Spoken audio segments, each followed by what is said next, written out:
गायत्री अनुष्ठान को करने के पीछे का उद्देश्य क्या है?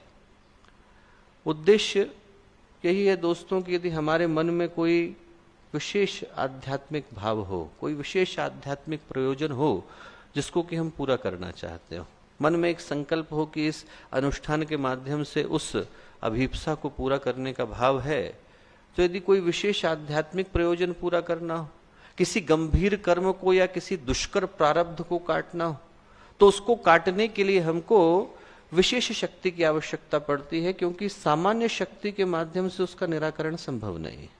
जो हम लोगों की सामान्य शक्ति है उसके माध्यम से हम किसी गंभीर कर्म को या किसी दुष्कर प्रारब्ध को काट पाने की स्थिति में नहीं होते। और उस विशेष शक्ति का अर्जन करने के लिए, उपार्जन करने के लिए, उसको जमा करने के लिए एक लीक से हटकर पुरुषार्थ की आवश्यकता हो जाती है, और उस विशेष पुरुषार्थ का नाम गायत्री का अनुष्ठान है। सही अर्थों में कहें तो गायत्री का अनुष्ठान उन कर्म भोगों को काटने की व्यवस्था है जो आज बीज रूप में है, पर यदि सही समय पर सही कदम न उठाए गए तो उनको वृक्ष बनते देर नहीं लगती। हमारे जीवन में, हमारे चित्त के अंदर, हमारे मन के अंदर हम अपने सारे जन्म जन्मांतर के कर्मों को छुपा करके चल रहे हैं, और उनमें से प्रत्येक बीज वृक्ष होने की प्रतीक्षा में।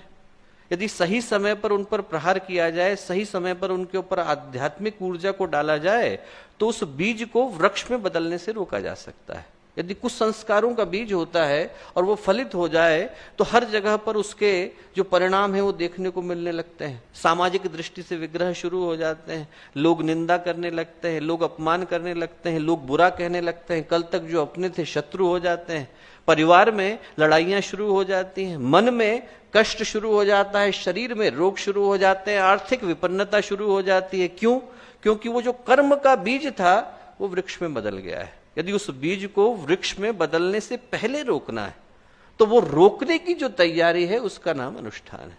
जैसे आप लोग यात्रा के लिए निकलते हैं, तो यात्रा के लिए जब व्यक्ति तैयारी करके निकलता है तो पहले से सारी व्यवस्थाएं बना करके चलता है।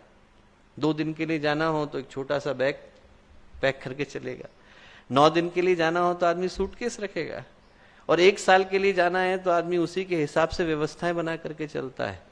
पहले के समय में तो लोग खाना भी पैक करके चलते थे।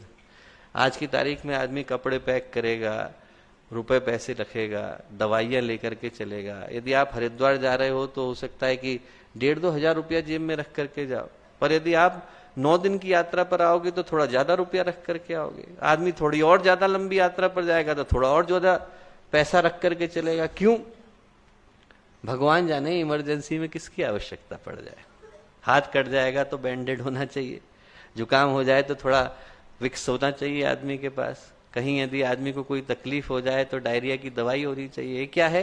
इमरजेंसी की तैयारी है। वही जो इमरजेंसी की तैयारी है वो अनुष्ठान की तैयारी है।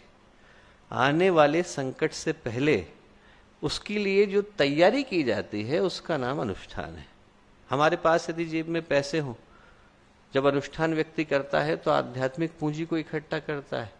इस दुनिया में हम लोग पैसा इकट्ठा करते हैं, आध्यात्मिक दृष्टि से ऊर्जा इकट्ठा करते हैं, और आध्यात्मिक दृष्टि से जब हम लोग ऊर्जा को अपने पास एकत्रित करके जीवन की यात्रा पर निकलते हैं, चाहे वो लौकिक हो या अलौकिक हो, भौतिक हो या आध्यात्मिक हो, और हमारे पास वो पूंजी है, तो फिर टेंशन नहीं होती, स्ट्रेस नहीं होता, आदमी को परेशानी नहीं होती। आदमी की जेब में 1 लाख रुपया पड़ा है और कहीं यात्रा पर निकला है और रास्ते में गाड़ी खराब हो गई, तो गाड़ी खराब हो गई तो आदमी को चिंता नहीं होगी। वो सोचेगा कि चलो अभी ऑटो पकड़ लेंगे, टैक्सी पकड़ लेंगे, ओला कर लेंगे, उबर कर लेंगे, कुछ ना कुछ कर लेंगे और अपने डेस्टिनेशन पे पहुंच जाएंगे, अपने लक्ष्य पर पहुंच जाएंगे, क्योंकि आपकी जेब में पैसे हैं, आपके पास बैकअप प्लान है।